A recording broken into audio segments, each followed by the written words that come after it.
Comencé a vivir un proceso con mi expareja, donde él se iba, sin estar casado conmigo, a los montes y a predicar la palabra y dejaba la casa en desorden. No dejaba comida, si no había gas no importa, él sabía durar una semana, se iba, pero andaba predicando la palabra. ¿Escuchan delincuentes con Biblia? Yo le comento a los líderes para que le hagan una amonestación. Escucho, el pastor de la iglesia dice, no le hagan caso, que ella tiene una maîtresse. No, espérate. Y al cabo de eso, yo me salgo de la iglesia y no quiero saber de los evangélicos. Ese a lo que está es falta de visión y conocimiento, teniéndole las manos. Porque ni lo piden ni lo practican. Y en vez de dar ayuda a las ovejas, lo que hacen que la terminan de derribar por la primera barranca que encuentren con lo que hacen.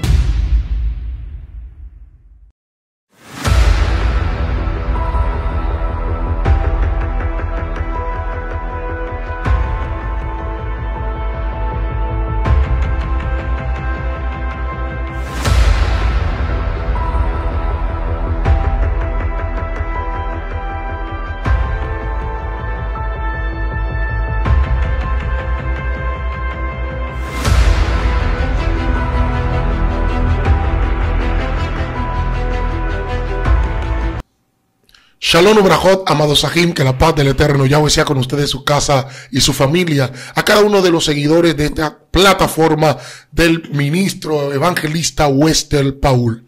Nos sentimos más que contentos y agradecidos de Dios por permitirnos estar en esta plataforma. Nuestro hermano Wester nos cedió la oportunidad de poder traer este excelente testimonio que le será de gran bendición, hermano. Prepárese.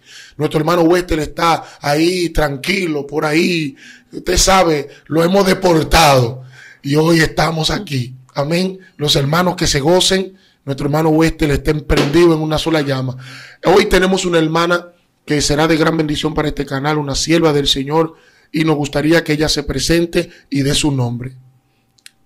Buenos días, Dios le bendiga. Mi nombre es Yajaira y estoy aquí para hacer un testimonio que será de gran bendición a muchas guerreras. Amén. Dios bendiga a nuestra hermana Yajaira, de verdad que sí, es una gran bendición poder estar aquí con usted. Hermana Yajaira, nosotros acá somos orgánicos y nos gusta entrar al punto inmediatamente. ¿Dónde nace nuestra hermana Yajaira? Un reencuentro de su historia, de dónde usted nace, háganos saber. Yo nací en Los Guandules, ahí me crié, ahí pasé la mayoría de mi infancia. No tengo mucho tiempo que salí del lugar, o sea que toda mi vida ha sido ahí, en ese lugar. Toda su vida ha sido ahí en Los Guandules. Sí. ¿Cómo era la niñez suya? O sea, su ambiente familiar, su niñez, ¿cómo era? Bueno, mi niñez fue un poco triste y a la vez muy alegre, porque en parte sentía que lo tenía todo, pero lo que tenía que tener en el momento en que yo lo deseaba no lo tuve, que era mi mamá. Mi mamá trabajaba, pero no me atendía ella. Me atendía una tía y mi abuelo. ¿Y cómo afectó eso en su entorno? Porque imagínense, la mayoría de las personas que nos están viendo saben que hay un afecto que uno necesita, que es la parte materna. Los hijos siempre están con la madre, los padres son los que realmente salen a trabajar. Quiero hacerle dos preguntas en una, ¿no? ¿En qué afectó eso su vida y cuál fue el motivo en el cual su mamá tuvo que salir a trabajar? ¿Su padre no estaba o algo por el estilo? No, mi padre no estaba. Ese otro testimonio que más adelante daré, mi padre lo conocí por una voz que escuché siendo inconversa, que me dijo que tomara una guagua hacia San Pedro, y cuando llegué a San Pedro me dijo que preguntara por un nombre, que era el nombre de mi abuela, de parte de padre, y cuando llegué al lugar, llegué a mi origen. No, espere, es que usted no nos puede dar eso así, como tan así. O sea, ¿a qué edad fue que pasó ese suceso? Que usted escuchó esa voz que le dijo, baje a San Pedro. A los 17 años, yo estaba como en una pequeña depresión, estaba entrando en una depresión porque yo quería conocer a mi papá. Mi madre, cuando yo le preguntaba que quería conocer a mi padre, ella me decía, tírate al mar, y sacárselo de la boca al tiburón. Eso me marcó, porque yo quería conocer a mi papá, porque solamente lo recordaba. Siempre estuve muy silenciosa, pero nadie nunca se dio cuenta de lo que en el fondo de mi corazón yo sentía. Aquí es donde entra la parte que ya el Señor comienza a tratar conmigo, pero yo no lo entendía. Ese día era el día que yo me sentía como más triste. Y yo me recuesto y me quedo dormida. Cuando me quedo dormida, yo escucho una voz que me dice: levántate, coge una guagua para San Pedro. Y cuando me quedo en San Pedro, me llevan al Pleite Te Lo Valga, hasta ahí llegaba la guagua. Yo le digo al chofer, le dije, yo voy para el barrio de Guachupita y no sé dónde queda. Él me dice, yo te voy a subir en otro vehículo que es el que va para allá. No te preocupes. Le dije, cuidado si me pasa que ando con el pasaje contado. Él me dice, no te preocupes. Cuando me monte en una guagua, me dice el chofer, mira, hasta aquí llego, pregunta en esa callecita. Yo me bajo del autobús, veo en una callecita 2 personas. Veo una señora mayor y veo una joven que estaba riendo. Yo escucho la voz del Señor que me dice, no le pregunte a la primera, pregúntale a la segunda. Cuando yo le pregunto, lo hago así, me dejo dirigir. Voy donde ella y le digo, ¿usted conoce a Heroína? Ella me dice, ¿cómo es ella? Le digo, ella tiene el pelo color cana. Era lo único que yo recordaba de mis 3 años. Y ella me dice, sí, yo soy la mujer de su hijo. Yo le digo, yo soy su nieta y soy hija de Moreno, que él se llama César. Y ella me dice, yo soy la mujer de él. Yo te voy a enviar en un vehículo. Busca un motor y me lleva. Me dice, ella no está ahí, está para la iglesia. Si no está ahí, tú te quedas, que ella está casi llegando. Y así fue. Wow. No, espérate. Ella no está contando de que ella no era cristiana, era inconversa y está recibiendo una interrupción o una conexión divina. Dios se ha conectado con ella no siendo cristiana. ¿Cómo usted explica eso? Porque es que muchas personas andan por ahí y creen que Dios no habla con las personas no cristianas. ¿Y cómo usted explicaría eso? Bueno, eso yo lo explicaría en cierta forma en la cual yo entiendo que Dios sí habla con la persona aunque no sean cristianos. Todo depende la vida y la conexión que uno tenga con el mundo. Porque a veces la conexión muy pecaminosa no te deja escuchar que Dios te está hablando. Amén, está profundo. O sea, usted está diciendo que directamente depende del nivel de pecado de la persona. Sí. Ahora también yo creo que hay un asunto que se llama trato. Ahora Dios trata con la persona por la sencilla razón de que quiere llegar a ella y como la depresión que usted tenía, pues producía este problema. Ya fuimos como para adelante, ahora vamos para atrás de nuevo. Vemos que usted me dice que pues no vivió con su papá en el entorno donde estaba. Fue criada por su abuela y su tía. Mi abuelo. Tu abuelo y tu tía, ¿verdad? Entonces, ¿cómo fue usted personalmente en la escuela? ¿Cómo era? En la escuela era bien. Nunca me quemé. No estudiaba, pero siempre me sabía la clase. No estudiaba, pero siempre sabía la clase. Sí. ¿Cómo? Está profundo eso. No estudiaba, pero siempre sabía la clase. O sea, no estudiaba como cuando, por ejemplo, uno llega, estudia para el examen. Yo estudiaba lo que me daban en el aula. Ya. Usted le pasaba como a mí, que yo la matemática no me la aprendía de que fuera del aula. Yo me la aprendí ahí mismo en el aula, me la aprendí y punto. Si yo después fuera del aula, yo lo que hacía era que practicaba, pero específicamente me la sabía ahí. Pero usted era carpetosa o era una muchacha tranquila, no dio problema, no le daban su fuetazo. Sí, me daban mi fuetazo. Mi mamá me daba muy fuetazo porque los demonios que incurrían en ella le hacían verme, ¿cómo le explico? Los demonios que incurrían en ella no querían saber de mí, porque incluso un día uno de ellos me dijo por boca de ella, yo te odio y te quiero matar. Wow. Y no te mato porque eres la hija de mi cabeza. Y yo no era cristiana, que mi mamá tenía un altar. El cual Dios me utilizó y yo pude derribar ese altar, el cual mi mamá ya no tiene ni trabaja. O sea, que usted viene, aparte de que tiene una batalla que su papá pues no estuvo, su mamá tampoco pudo estar en casa porque tenía que trabajar.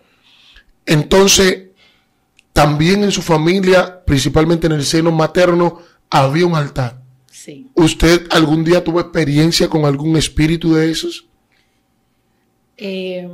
Experiencia en caso de pleito, en cuestiones de que sí, yo veía a los demonios salir de los altares cuando prendían los velones. Yo veía de dónde salían y qué hacían. Incluso yo tuve un embarazo, el cual perdí. En ese embarazo, tengo una tía que ella tenía unos velones prendidos en una habitación y ese día, eran las 4 de la tarde, le dio por cerrar las ventanas y la puerta y se veía oscuro como si fuera de noche. Y yo estaba en mi habitación y entraba el sol y estaba con mis hijos. En eso que estoy ahí, yo veo que de la habitación sale una sombra negra y entra a mi habitación, pero yo no soy cristiana. Y cuando entra a mi habitación se abre como si fuera en forma de ala, de paloma, y abarca mi habitación completa. Yo veo que mi alma sale y va subiendo al techo. Cuando yo me veo, yo miro para atrás y veo mi cuerpo tirado en la cama y veo mis hijos. Yo veo unos pies de un hombre con unos zapatos negros y un pantalón negro vestido de lino. Y yo escucho la voz que me dice, ese es Satanás.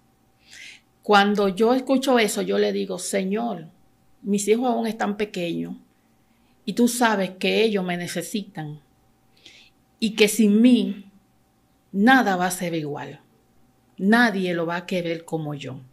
Y yo recuerdo que cuando ya mi alma ya casi va a terminar de pasar el techo del edificio, yo oigo esa voz que me dice, dile que tú lo reprendes en el nombre de Jesús. Yo no podía hablar, pero en mi pensamiento yo dije, te reprendo en el nombre de Jesús. Y yo volví. O sea, ¿y cuando pasó eso, usted era cristiana? No. Nosotros pasamos de adelante para atrás. Vamos para atrás de nuevo. Usted estaba en la escuela. Se aprendía las clases, era buena en sus clases. Su mamá le daba su pela por cierta capetadera, pero también influencias demoníacas. Sí. Usted veía a los demonios. ¿A qué edad usted empezó a notar los demonios? ¿A qué edad? A los 9, 10 años por ahí. 9, 10 años. ¿Qué aspecto tenían lo que usted veía? Muchas veces algunos se vestían con mantos negros, cuando yo lo veía en mi niñez. Y era a partir de las 3 de la mañana.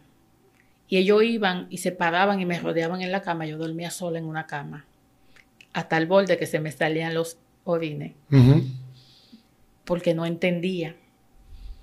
Y el miedo era tan grande que yo no quería ir al baño, porque yo entendía que si yo pasaba por donde yo lo veía, me podían hacer algo. Y mejor me orinaba en la cama que bajarme al baño. Pero esto comienza a desarrollarse en base a la muerte de mi abuelo. O sea, espérate. Cuando su abuelo muere, es cuando empieza a desarrollarse esas... Comienzan a perseguirme más, a donde yo lo veía literal. No importaba la oscuridad que hubiera en la habitación. yo lo veía como si la luz estuviera prendida. Y eso causaba problemas cambió tu temperamento, cambió tu personalidad, te afectó en algo, te ofrecían algo, te hablaban. Explícanos esas experiencias. Ellos no me hablaban porque ellos no iban a hablarme, ellos iban a hacerme daño. Ellos iban a causar un temor en mi vida y un pánico, pero estaban ahí.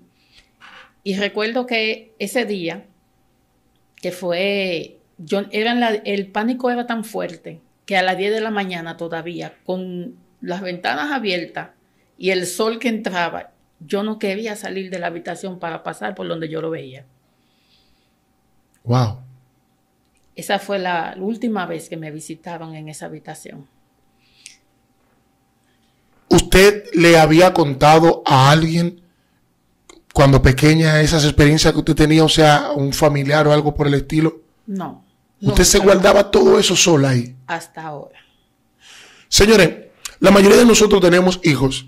Usted diría, ¿por qué esto? Bueno, la mayoría de las personas que tienen hijos saben que nuestros hijos pasan por ciertas situaciones, pero como no tienen con quién hablar y a quién decirle, nuestros hijos algunas veces son ultrabajados, son violentados, son relajados en la escuela, como bullying, y muchas veces no tienen con quién desahogarse, con quién hablar.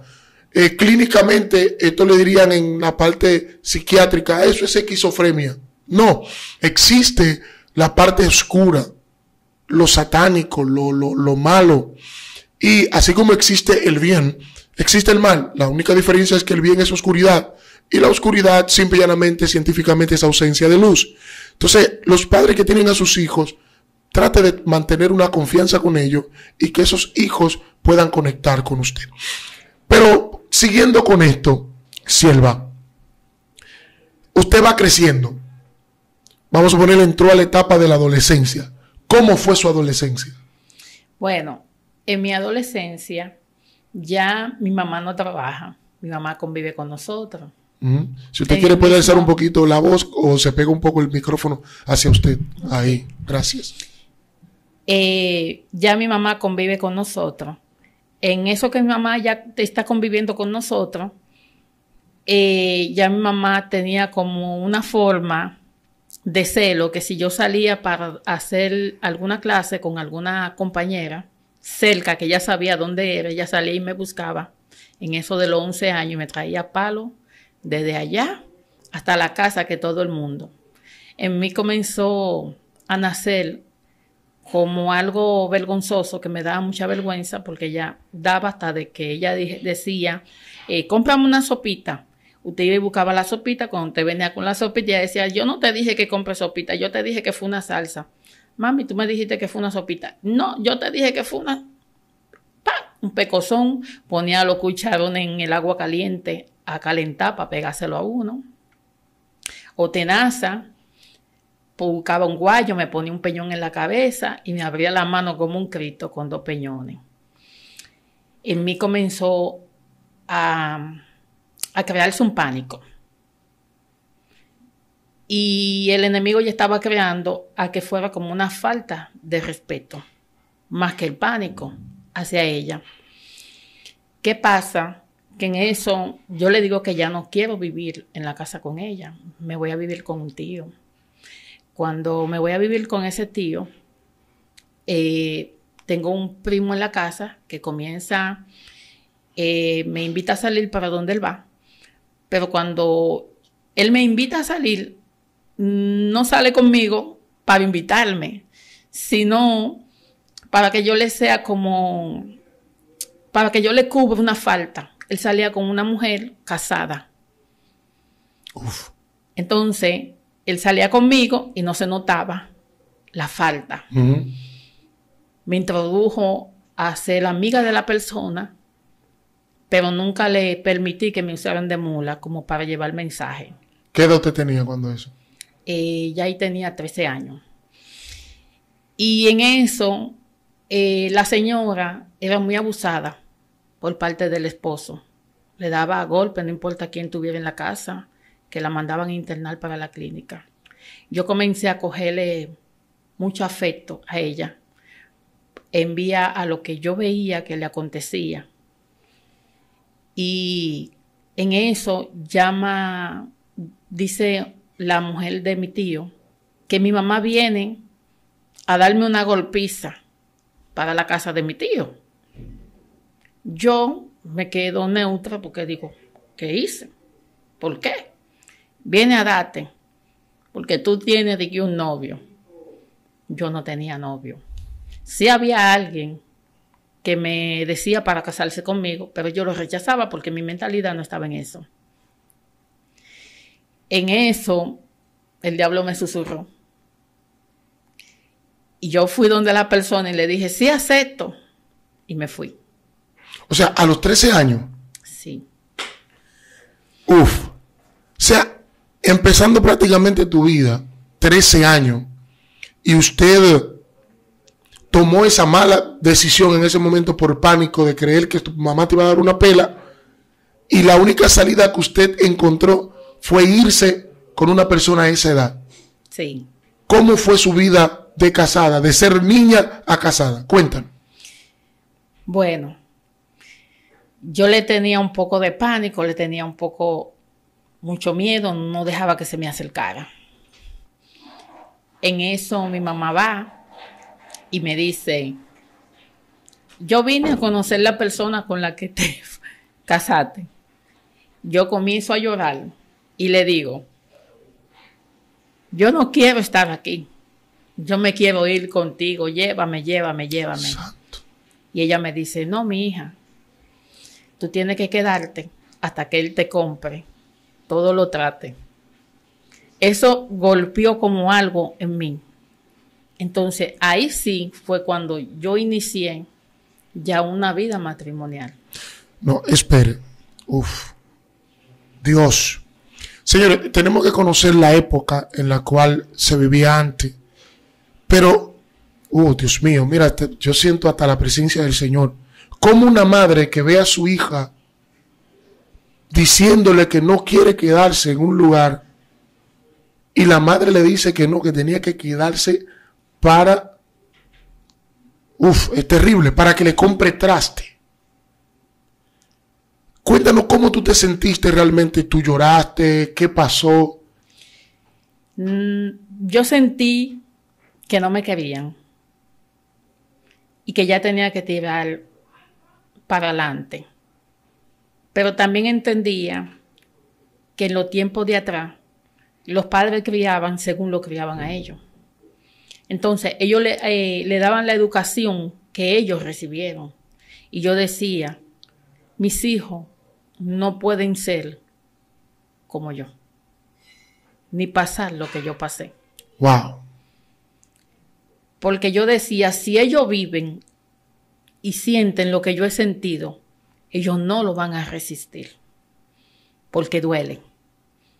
Santo. Pero le doy gracias al Padre que no dejó que en mí naciera un rencor o un odio, porque hasta ahí me quería orillar el diablo, perdón. Cuando acontecen estas cosas, el enemigo lo único que busca es desviar de la parte y de la conexión que uno tiene con el Señor, o que ya viene sin conocer, sin tener el conocimiento que Dios viene tratando con uno. Hay personas que hacen cosas porque desconocen lo que Dios tiene en su vida. Así es. Por ejemplo, la mayoría de los brujos que adivinan no saben que tienen un llamado a ser profeta, pero el enemigo lo engaña y lo tiene como brujo, le cambia el nombre, donde ya ellos fueron marcados y están en el lugar equivocado. Muy profundo. Entonces ya usted tiene una vida matrimonial. Sí.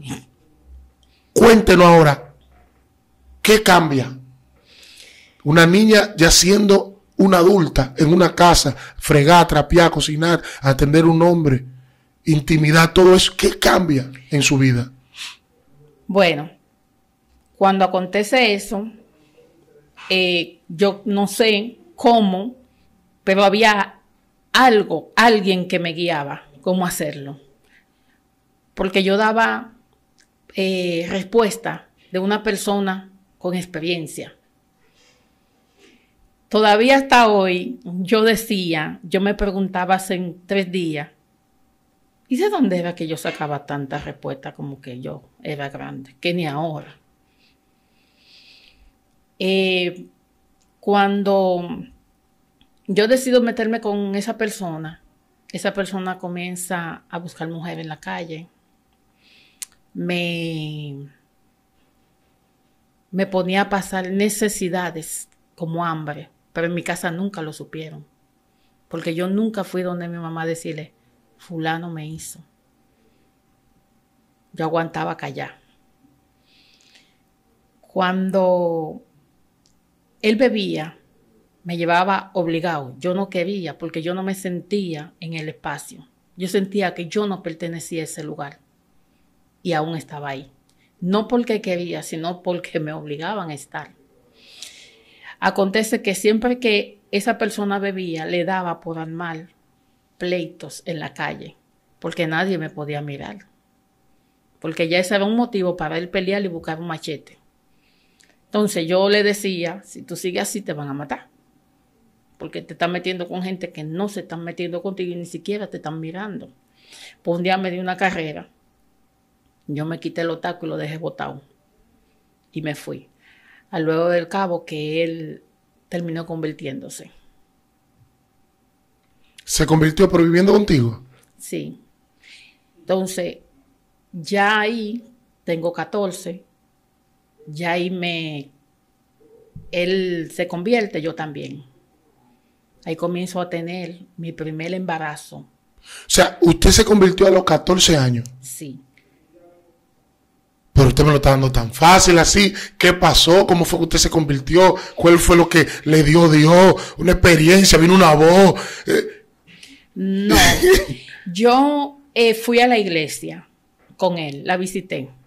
Cuando yo visito la iglesia, una iglesia evangélica pentecostal,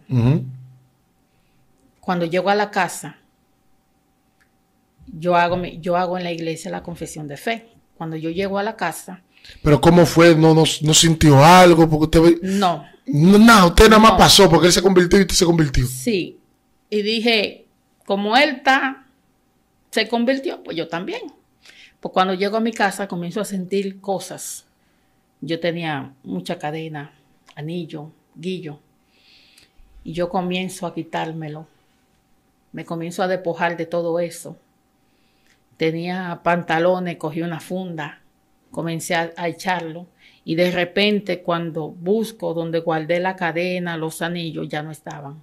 Nunca supe dónde quedaron. Y yo sé que lo guardé en un lugar, pero no le di mente. Una pregunta, ¿alguien le había dicho a usted que tenía que quitarse la cadena por ser cristiana, quitarse los anillos en algo por el estilo? Porque, y discúlpeme que le haga la pregunta, porque actualmente las personas, al no querer despojarse, y muchas personas dicen no, porque es que se lo imponen en las congregaciones, y hay congregaciones que sí realmente lo imponen, y usted es una mujer que se concilia con Dios, es cristiana, y se va a quitar la cadena siendo una niña de 14 años, se convierte a Cristo. ¿Quién le dijo? ¿El pastor le habló? ¿O cómo? ¿Qué pasó? No, ellos sí tenían esa norma de que allá no se podía utilizar nada de eso. Yo lo escuchaba. Pero no puedo decir que me dijeron. No, fue algo que yo sentí literal. Porque, por ejemplo, cuando me hablaban del alisado, que sí me alisaba, le decía, yo no voy a dejar el alisado porque simplemente el pastor me diga. Porque voy a seguir en el mismo pecado porque lo voy a tener en mi corazón. Ese trato lo va a tener que tener con el Señor. Porque lo que Dios quita, a uno no le hace falta. Y no va a tener ese pecado de estar pensando de que dejé el alisado porque fulano me dijo. No. Yo siempre le decía al Señor en las oraciones que todo lo que Él entendiera, que no fuera de Él en mi vida, que lo quitara. Entendí eso. Ya tú eres cristiana, Sí. ya eres evangélica, tienes tu primer embarazo, ahí usted se quedó. Ahí tengo mi primer embarazo. Cuando ya tengo 6 meses de embarazo, me mudo en una casa que está poseída por el enemigo. ¿Cómo? ¿Una casa poseída? La dueña era el bacá de la casa. Pero cuando la veíamos en la casa que ella vivía, en su segunda casa, ella no parecía un bacá. ¿Qué acontece? Que cuando estoy ahí, yo me quedaba dormida y cuando el enemigo iba a poseer la casa en las madrugadas, la luz se aterrizaba. Está terrible, señores, está terrible esto. Escuchen esto, señores. Yo recuerdo que en las noches, cuando yo me sentaba en la cama, la casa estaba dividida en 3 partes. Al lado de mi casa había una joven llamada como yo, Yajaira, y estaba parida también de una niña de 3 meses, y yo tenía 6 meses de embarazo, y a mi otro lado había otra joven que se llamaba Rocío, y estaba embarazada de 2 meses.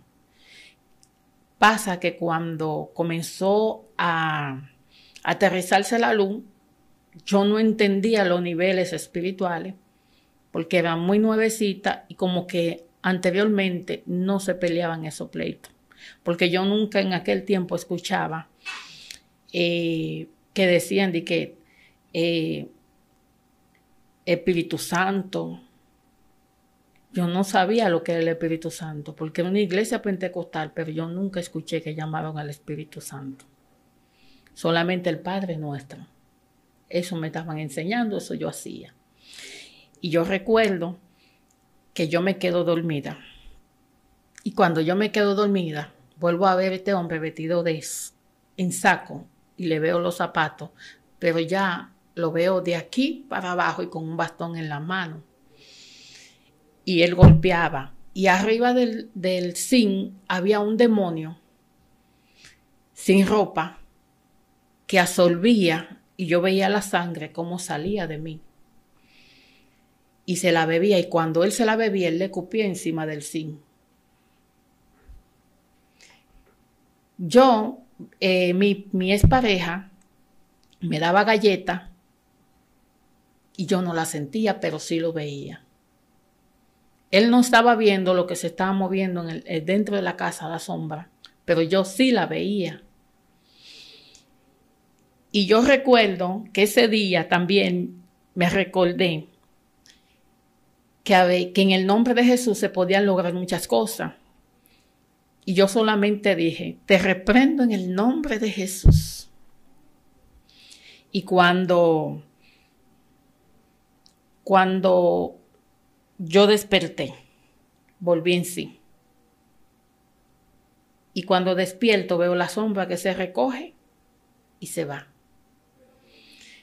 Me comienza a dar unos dolores de parto y pierdo el embarazo. Nace en la maternidad. Cuando nace con muchos chupones y se veía la boca literal. O sea, la señora que estaba en su casa era una bruja, de la que chupan niños. Ella había hecho un pacto en ese lugar. Ella tenía un colmado en ese lugar. Y ella le habló, supuestamente, voy a decir supuestamente porque yo no estaba cuando eso, en ese momento. Ella empolló un huevo por 21 días debajo de sus ovacos. Y cuando se cumplieron, al cabo que se cumplen los 21 días, ella tenía que hablarle al huevo, que era lo que iban a hacer, antes de que el pollito que nació del huevo hablara. Entonces el pollito le habló primero.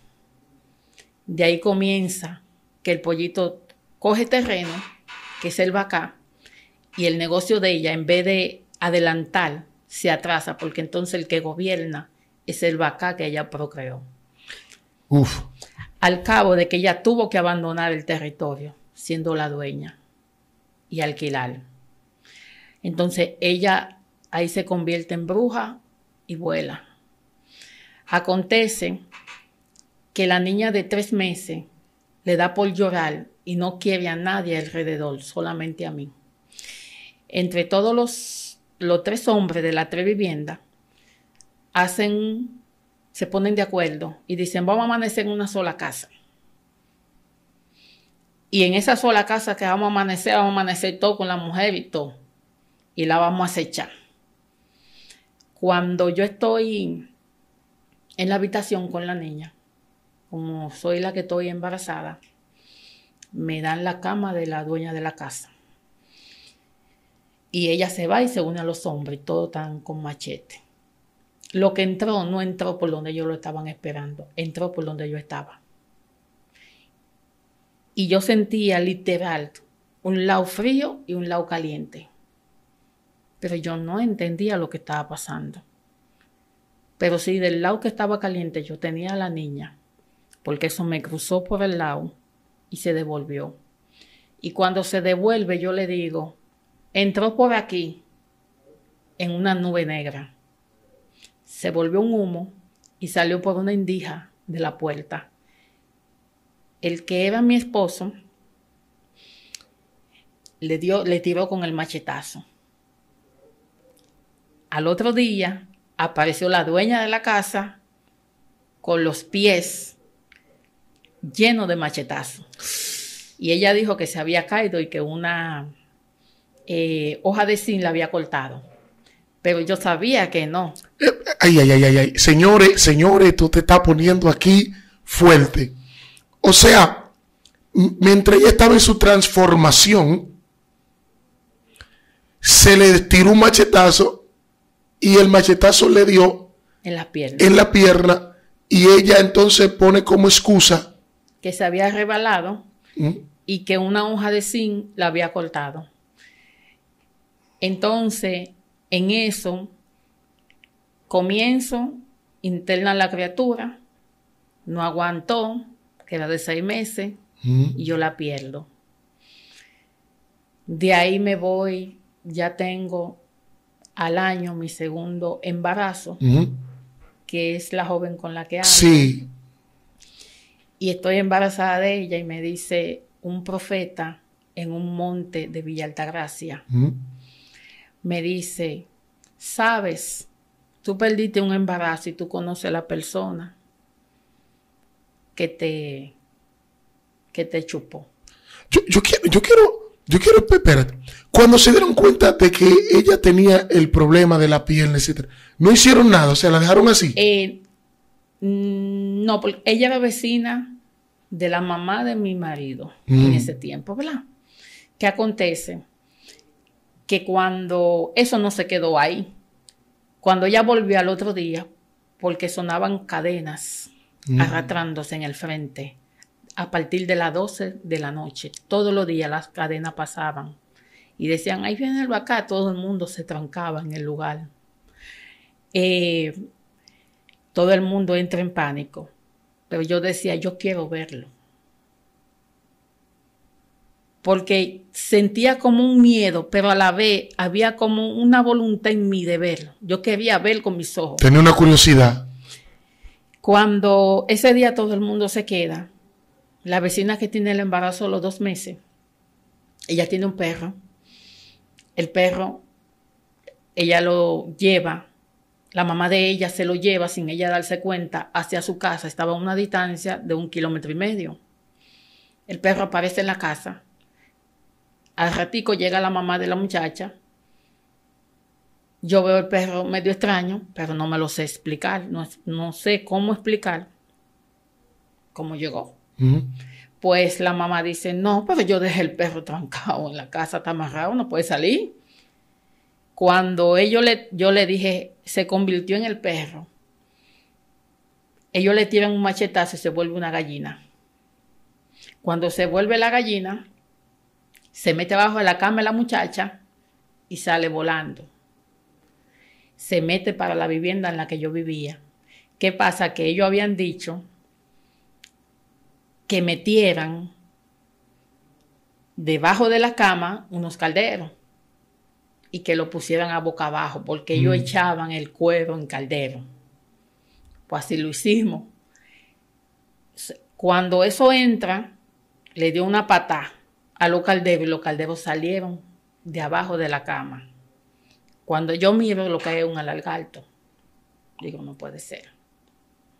Digo, esto que está aquí hay que matarlo.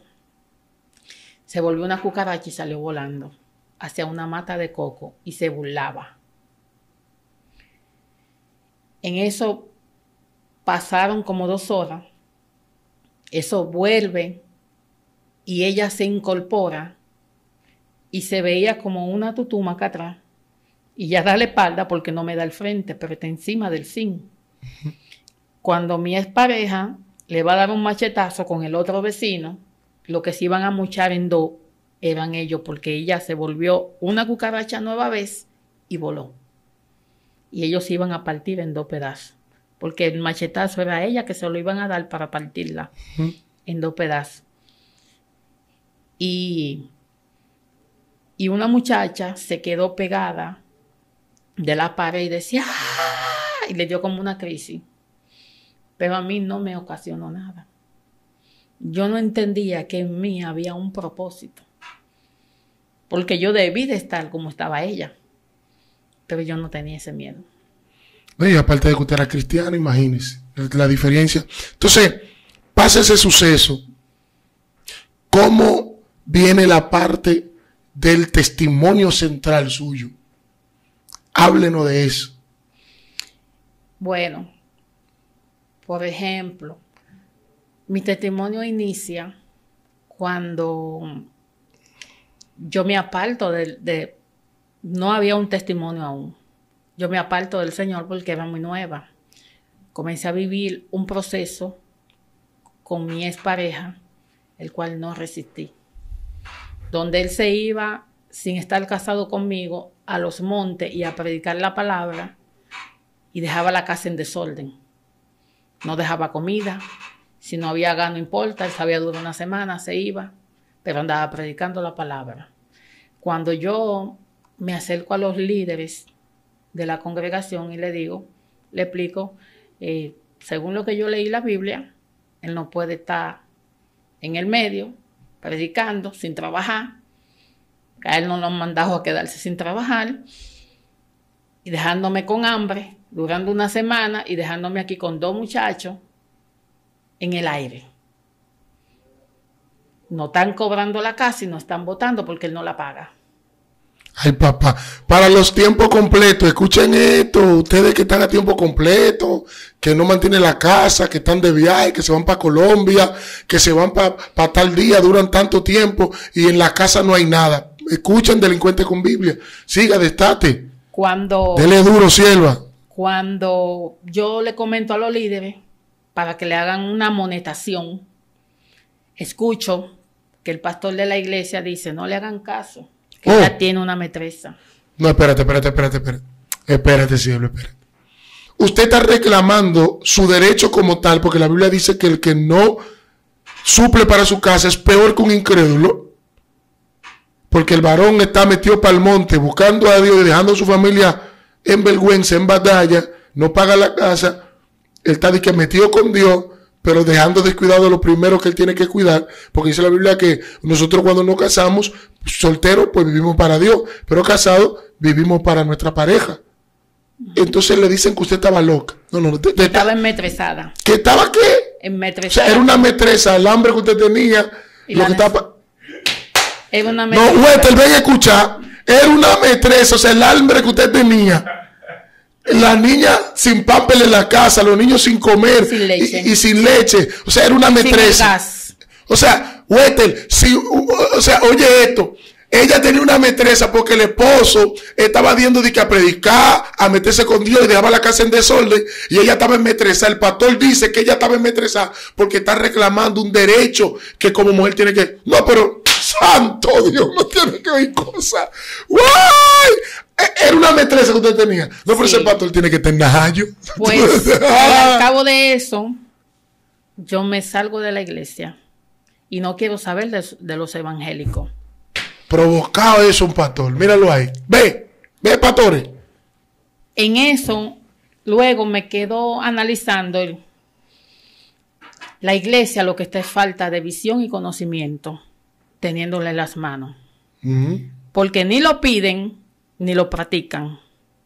Y en vez de dar ayuda a las ovejas, lo que hacen que la terminan de derribar por la primera barranca que encuentren con lo que hacen. No analizan si en un matrimonio una pareja necesita que sean restaurados, disciplinados o aconsejados. Simplemente toman la iniciativa de lo que ellos consideran como hombres. No se basan según la Biblia, según Dios. Porque hasta donde yo entiendo la Biblia, hay que buscar la consejería bíblica. Y no obstante a eso, hay que consultar con Dios. Métele fuego, métele fuego. De los profetas. Yo no puedo decir que una persona tiene un defecto sin consultar con Dios qué está pasando, por qué se comporta así, por qué X cosa. Tengo que ir al profeta de los profetas. Que es la palabra de Dios. Y preguntarle. Porque la Biblia dice que no matemos, que no le sirvamos de piedra de tropiezo a los más débiles. Y uno le puede ser piedra de tropiezo a un nuevo creyente, a un inconverso que tal vez usted no sabe, pero Dios está tratando con él en la intimidad de la noche, a través de una palabra, de un video, de lo que sea, y usted le está sirviendo con su testimonio, con sus actuaciones y sus palabras que no vienen de Dios, sino de hombre. ¡Ay, Padre! ¡Ay, Así que le vamos a dar cuenta a Dios por cada cosa que le sirvamos de piedra de tropiezo. Inconsciente, inconsciente, porque hay cosas que nosotros estamos en la obligación de consultarla con el Padre. Y hay cosas que nuestro subconsciente nos dicen cuando están mal, pero seguimos en el mismo pecado. Es así. Entonces, cuando él me dice eso, él hace como una bomba en mí. Nunca me buscaron, nunca trataron la forma de restaurarme, porque lo que ellos no sabían era que el varón que ellos tenían predicando salía a masturbarse. Desata. Viendo mujeres corriendo y nunca recibió liberación que la necesitaba. Hacer mucho, hacer mucho. Predicando y yo tuve que meterme con alguien casado porque aún viendo uno de mis hijos con un ataque de asma se quedó leyendo la Biblia en el lugar y le dije, el niño está malo, y me dijo, yo estoy leyendo la Biblia, y yo le dije, pero la Biblia no lo va a resolver, levántate que hay que ir al médico. Llegó ese hombre que no me lo puso Dios, me lo puso el diablo. Pero fue un socorro en mi momento. Me montó en su vehículo, me dio comida y compró gas. Le compra medicamento al niño y la doctora dice 2 minutos más y no contaban con el niño. Ya ahí no viene a nacer un resentimiento en mí hacia el padre de mis hijos. Porque yo lo que veía era que él lo que tenía era una dejadez, una falta de irresponsabilidad. Y en el lugar de la congregación no había una ayuda, sino un empuje al pecado. Cualquiera que veía a este señor predicando diría que este señor era un mega hombre de Dios. Hay muchos que están en los altares ministrando, pero su casa está en desorden, su familia está en desorden, sus hijos tienen problemas. Así hay muchos pastores, evangelistas, profetas, que son los super mega hombres de Dios, golpean a su esposa, le faltan a su familia, no tienen esa capacidad de ser personas productivas. ¿Cómo me va a decir a mí tú que tu hijo está en el piso? Que está pasando por un ataque, que está pasando por un momento difícil y usted no se para, sino que está leyendo la Biblia para dar un mega mensaje, restaurar vidas ajenas mientras tu casa está destruida. Hermana, fluya, vamos, desate eso, desáteme esa tripe pollo. Dios. Cuando estamos en el lugar, la persona, ya esa es una parte más adelantada, porque ya esa fue la final. Yo lo dejo. Porque ya yo no vivo en una casa que él paga, sino en una casa que una adventista se compromete. No, se comporta como evangélica. Y me dice, yo te voy a ayudar, y era viuda. Wow. Y va y habla con otra adventista que era endemoniada. Estaba en el lugar, pero no era como tan adventista. Era más impía que adventista. Y le dice, ella necesita una casa, la están botando, porque el papá de los hijos no la paga. La adventista, que no era tan cristiana, me dice, yo te voy a dejar vivir ahí el tiempo que tú quieras, por la necesidad de tus hijos, para que no te estén botando ni estés rodando. Wow, Dios bendiga. Si tú quieres que él esté en la casa, tú eres la que sabe, yo ahí no me opongo. Pues él va a la casa, vive conmigo, pero no da nada, no pagamos casa. Yo le digo, ahí es donde comienza y se pone peor. No está pagando la casa, pero de vez en cuando se daba su traguito. ¿Y seguía predicando? Sí. No, Silva, no. Si las esposas de los predicadores hablaran, siga. Yo decido dejarlo. Él salía de la iglesia, que salía siliciada de la iglesia, a las 3 de la mañana a echarme a ver con quién yo estaba. Y me hacía la vida imposible, donde ya yo no quería estar con él. Yo me meto con alguien y él me desacredita y me dice, me pegó cuerno. Ay, santo. Y yo le digo, no te pegué cuerno, porque yo no vivía contigo. Ni dormía contigo, pero me desacreditó.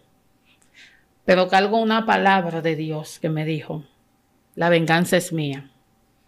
Y ese varón yo lo perdoné por cuantas cosas me hizo, porque me hizo mucho daño, el cual todavía a este tiempo no ha reconocido. Uf.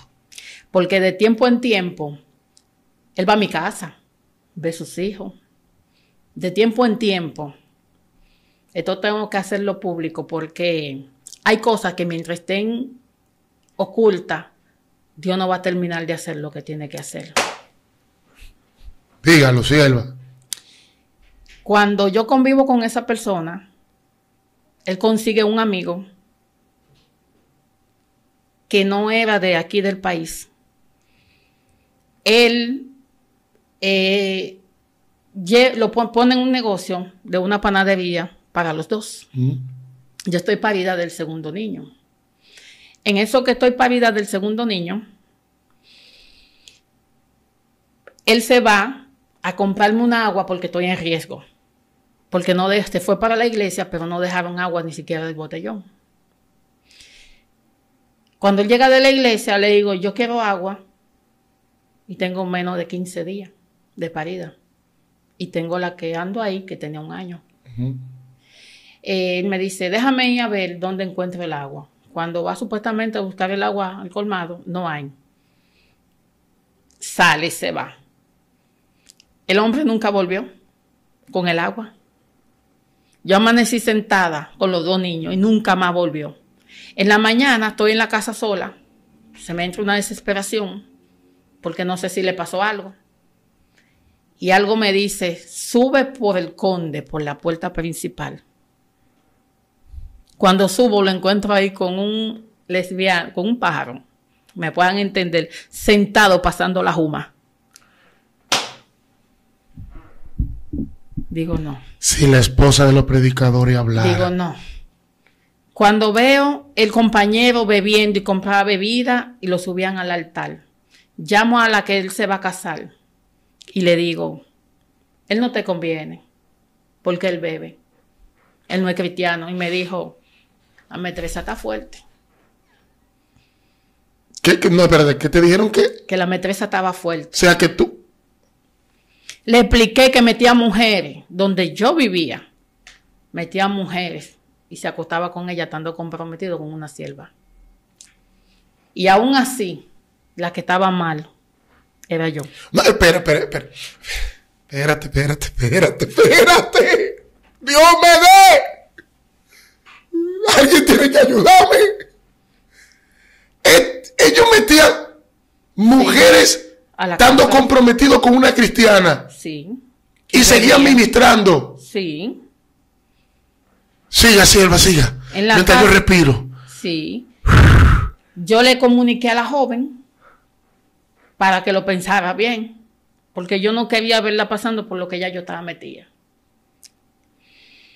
Y bueno, me catalogaron como lo peor. Se casaron como quiera. Y yo dije, yo cumplí. De ahí para allá no me importa. Ya yo no tengo que ver con eso. Yo hice mi parte y tengo mi conciencia tranquila. Pues en eso nos mudamos a Los Alcarrizos, en una casa donde el papá de mis hijos se masturbaba frente a las niñas de 9 años. Wow. Van a la casa a machetearme, a matarme con mis hijos. Y cuando me van a tirar el primer machetazo, dicen los inconversos, no, dice la mamá de la niña, no, con ella no tiene la culpa de lo que él hacía. Un hermano procede a hacerme una mudanza para otro lugar y como quiera cogió cárcel. Cuando él coge cárcel, que va al lugar, la persona le dice, lo trasladan para el palacio. En el palacio, el escribiente era mi familia. Yo no lo conocía, lo conocí ese día por vía de una tía. Santo. Y él me dice, lo voy a hacer por ti. Cambió el expediente para que no fuera condenado. Y el muchacho, el escribiente, mi primo, que esa fue la única vez que lo vi, le dice a él, para que tus hijos no nazcan sin padre, te voy a dar una oportunidad. Él no entendió que era que cambiara de vida, se arrepintiera de corazón. Que buscara a Dios. Y que buscara a Dios. Porque buscar a Dios no es predicar la palabra. Buscar a Dios es tener una intimidad y sacar lo que Dios no le agrada. Es someter la carne y decirle, eso no es de agrado a Dios, yo no lo voy a hacer, aunque en ella pierda la vida. Santo. Ser cristiano cuesta, porque hay cosas que queremos como humanos, pero no son de agrado a Dios. Y si la hacemos, entonces no estamos haciendo lo correcto delante de Dios. Gloria a Dios. ¿Vamos para el cielo? No. No vamos para el cielo, porque ahí tenemos un libro que le dice cada cosa como debe de caminar y como debe de actuar. Y si un llamado evangélico no camina correcto según las escrituras del Padre, que no se evita, que no va, aunque haga milagros y prodigios. Porque a mí los dones no me van a salvar. A mí me va a salvar la integridad que yo tenga con el Padre y la honestidad que yo tenga con Él. Pero que decida apartarme de lo que no es de agrado de Él. Y que verdaderamente lo cambie. No de boca. Así es. Yo no digo que soy cristiana. De mí tienen que decir lo que están en mi alrededor que yo soy cristiana. Uf. Yo no me doy ese bombo. Ah, que yo tengo dones. Sí. Pero no lo digo yo. Lo dicen los que quedan en el alrededor. Yo no me proyecto ni como profeta, ni como evangelista, ni como pastor. Que lo haga el testimonio que yo tenga. Muy fuerte. Silva, al usted ver toda esta situación, su pareja haciendo todas estas clases de cosas, sus hijos, ¿cómo? Porque su padre haciendo esas cosas y yo viendo, ¿cómo usted pudo lidiar como madre con eso? En eso, que vivo todas esas situaciones, nunca se la comento a mi familia. Porque yo decía, como niña, voy a aguantar, callar. Y cuando lo dejen, no lo miro más. En eso que él comienza a ser desorganizado y me dice que él va a predicar la palabra, que nadie lo va a detener, que nadie le va a servir. Yo le decía, pero tiene que dejar comida para que esté en el orden. ¡Ay, Padre amado! Tú no puedes decir que yo te pegué cuerno, donde, si está bien, si te pegué cuerno, tú me llevaste. Entonces tú le vas a dar cuenta a Dios. Yo le voy a dar cuenta a Dios porque yo hice algo mal. Pero tú también porque tú me orillaste. Yo no hay otra opción. O sea, usted para poder darle de comer a sus hijos, porque él no hacía lo que tenía que hacer, siempre sabe que hay hombres que cuando se dan cuenta que la mujer está sola o el esposo le está maltratando, hay unos tipos que son tigres y dicen, déjame regalarle esto a esta mujer.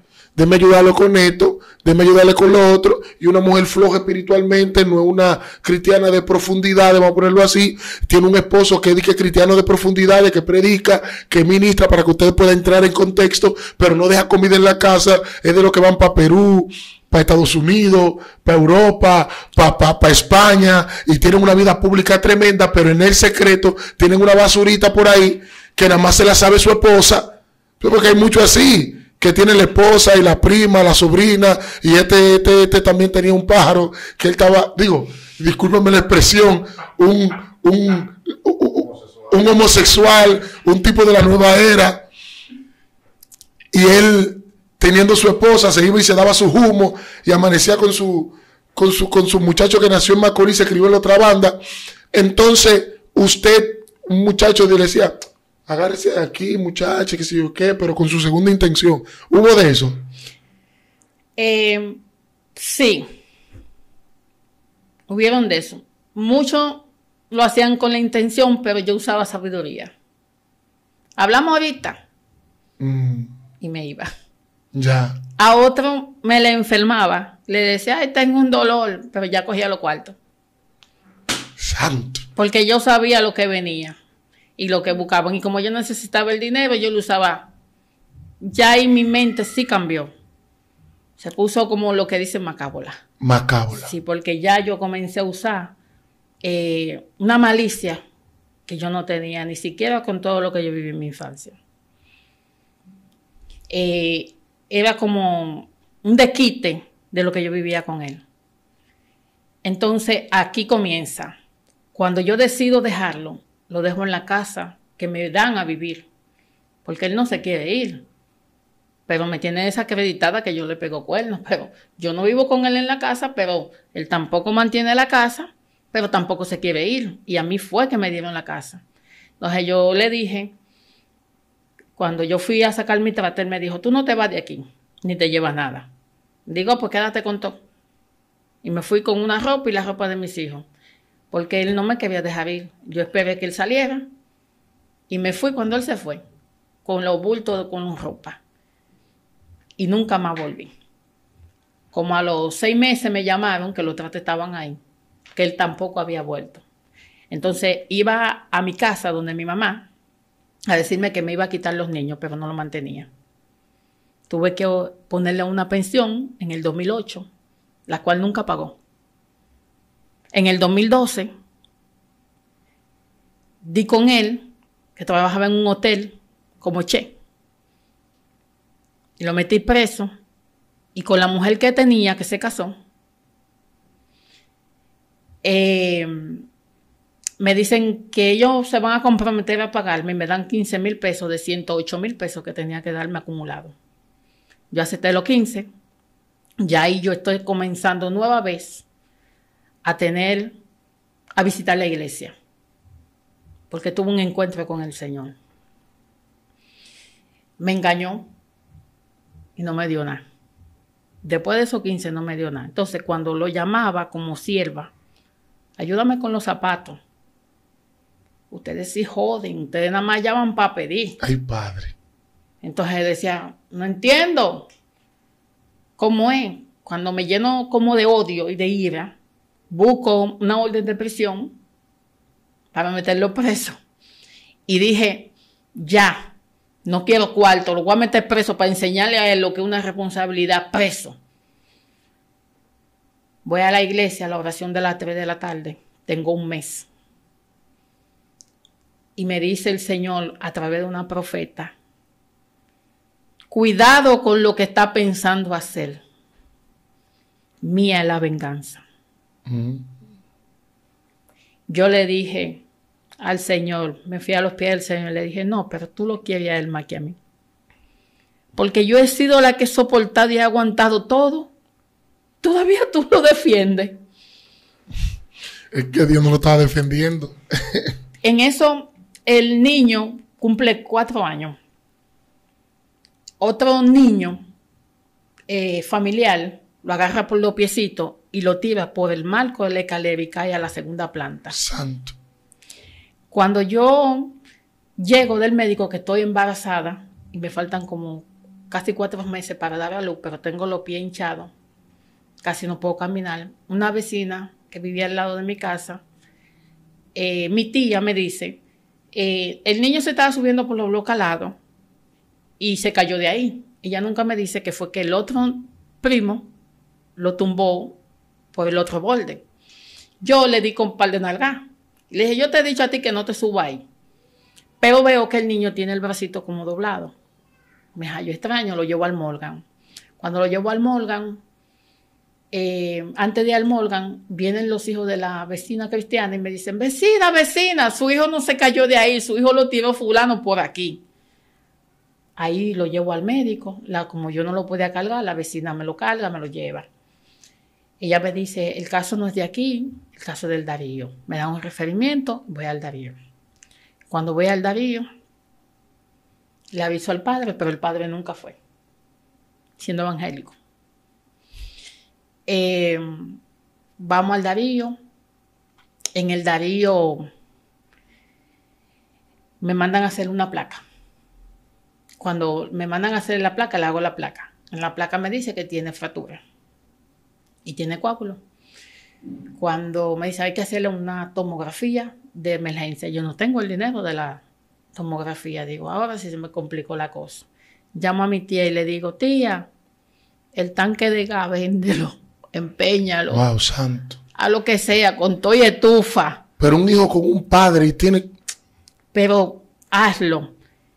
Cuando me estoy desesperando porque estoy viendo que la cosa no se está poniendo bien, el médico me dice, si usted quiere se puede ir para la casa.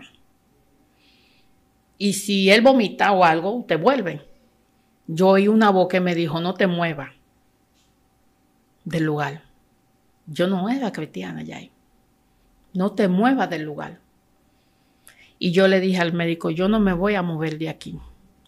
Pues ahí entró la seguridad a sacarme con el embarazo y me tiró la puerta de hierro de la emergencia para arrollarme. Y un policía que había le agarró la puerta y le dijo, cuidado si te metes con ella. Yo no lo conozco, pero Dios sí.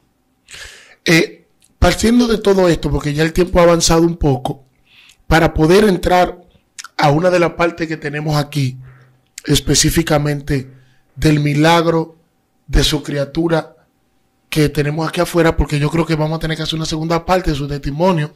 Es un testimonio muy bueno. Para concluir con ese testimonio, den una pincelada de ese testimonio. ¿Qué pasó?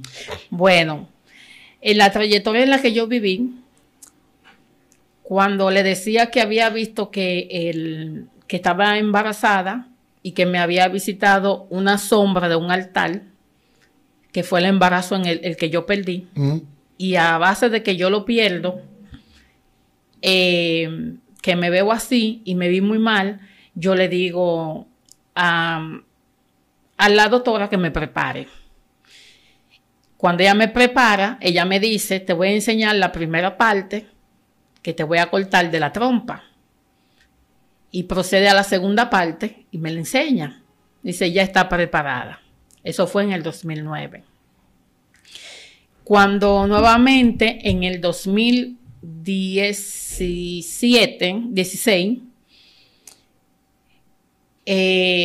bueno, yo estoy haciendo un curso en Infotep por Los Canillitas. Dan las 12 del día. Y ese día yo sentí en el camino que hacía un calor muy inmenso. Como que me estaban tirando candela y no aguantaba el sudor, como que era una llave. Cuando yo abro la puerta de mi casa, ese día estoy sola. Siento que la casa está muy caliente.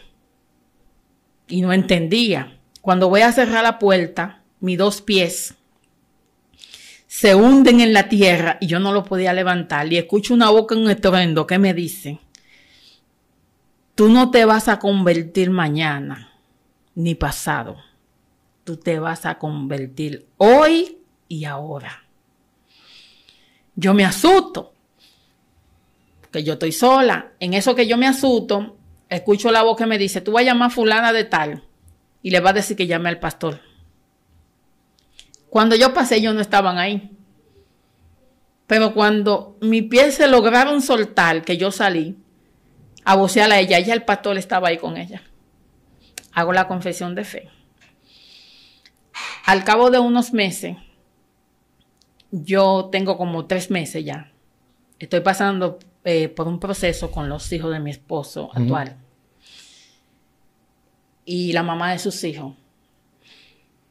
Y recuerdo que va una sierva, la diácona, y me dicen, el Día de la Madre del 2017, me dice, sierva, vamos para que usted reciba su bendición hoy, Día de la Madre. Y le digo, sierva, pero la luz se acaba de ir, estaba peinando, y yo tengo la cabeza llena de rolo y mojado, y me daría vergüenza ir con esta ropita donde todo el mundo va hoy bien lindo, con su flow, menos yo. Ella me dice, no, vamos, tú no sabes lo que Dios te tengo. Le digo, no, yo no voy a ir así. Pero cuando ella se va a quedar la espalda, yo escucho esa voz que me dice, sube. Yo la llamo y le digo, sierva, espérenme que sí voy. Y me voy así mismo. Cuando subo, me siento como un poco avergonzada, porque todo el mundo estaba muy lindo, menos yo. Me siento atrás para que cuando se acabe el culto, yo salí de primero, que nadie me vea. Pues el predicador me celaña. Y yo le digo, hago así, pero atrás de mí no hay nadie, solamente la pared. Y digo, sí, pase aquí adelante. Él me agarra de las manos y me dice, así te dice el Señor, que por cuanto pasaste el proceso con A, con 100, para el año que viene estarás abrazando un niño. ¿Cómo? Pero antes va a organizar algo en tu vida. Antes de darte ese niño. Yo me quedo neutra. ¿Y cómo así? Si yo me preparé en el 2009, estamos en el 2017. No entiendo. Bueno, pues en eso pasa el tiempo. Me caso en diciembre del 2017. Eso era lo que el Señor tenía que organizar, que no era casada, con un inconverso. Me casa, me honra. Y en febrero tengo 9 semanas de embarazo, del 2018. Y en noviembre nace el niño. Santo. Que es con el que ando. Primeramente, el niño no era varón, era hembra. Y por un proceso de una persecución que recibí con satanista, y había revelado el nombre que Dios me había dicho que le ponga, Dios me dijo, cambio los planes. Lo cambió a varón. Terrible. Desde que salí embarazada, pasé un proceso con el embarazo, con un hematoma, desde que me di cuenta que tenía 9 semanas hasta el final. Un hematoma en la placenta, donde me subía la presión, me subía el azúcar, que no sufría de azúcar, ni de presión. Comencé a sufrir de la presión luego de... Y siempre estaba alta. Y en las noches, cuando daban a partir de las 12, tenía que pelear con el mismo enemigo, sola, donde todos los hermanos me dieron la espalda. Tremendo, tremendo. Mira. ¿Y sabe qué decían? No le hagan caso, que es un embarazo psicológico que ella tiene. Un embarazo tópico. Ay, padre. Ustedes verán que cuando le abran la barriga, ya no va a tener nada. Y dentro de eso, comenzaron a claudicar y a maldecirme. De tal manera que me deseaban la muerte. Porque parece que lo que yo cargaba era de mucho peso. Y al diablo le molestaba. Gloria al Señor. Y ahí está el niño, señores. No lo podemos sacar en cámara porque usted sabe que los niños no se andan exponiendo. Pero el niño está ahí. el milagro está ahí. Para los que decían que el embarazo era tópico, ahí está el milagro. Sierva, porque ya tenemos que concluir, porque el tiempo apremia. ¿Qué mensaje usted le quería dar a aquellas mujeres que tienen esposos? Principalmente me gustaría que usted le diera un mensaje a aquellas que tienen esposos evangelistas, de esos tipos que se van por ahí y ellas están pasando ese proceso. ¿Cuál es el mensaje, cuál es el consejo que usted le daría a esa madre y esas mujeres? Un consejo para la persona. A los evangelistas que están predicando como que todo está bien, mi consejo es que se vuelvan a Dios. Que se vuelvan a Dios y le pregunten, aún sientan que están bien, que todo está bien, que le pregunten a Dios en qué están fallando. Porque a veces como humanos creemos que estamos bien, pero nuestro subconsciente muchas veces, la mayoría de las veces, nos dice cuando estamos fallando. Y como no somos perfectos, hay que preguntarle y consultarle a Dios. Dime en qué no estoy bien delante de ti. Santo. Si queremos ir al cielo. Aquellas mujeres que aún creen que los milagros no existen, yo hoy le vengo a decir que sí. Que existe un Dios que hace lo imposible.